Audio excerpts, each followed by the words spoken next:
Testujem, ktorý cukrík je najkyslejší. Takže poďme na to. Začínam s čerešňou, višňou. Toto je iba miernučko kyslé.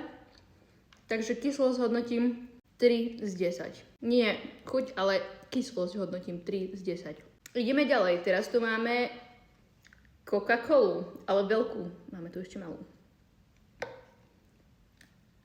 Kola je kyslá, tak 4 z 10. Tiež není až tak veľmi kyslá. Ideme otestovať túto malú kolu. Tieto budú narovnako kyslé. Takže 4 z 10. Ďalej tu máme jahodku. Zatiaľ najkyslejšia. Túto by som dala tak 8 z 10. Takže kyslosť 8 z 10. Jahodka. Ďalej tu máme melóny. Aj toto by malo byť príchuť melóna, aj keď je to modré.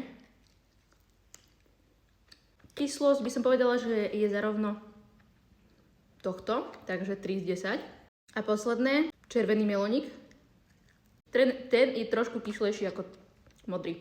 Takže tomu dávam 4 z 10. A najkyslejší cukrík vyhráva táto jahoda. Máte radi kyslé cukríky? Napíšte mi do komentáru.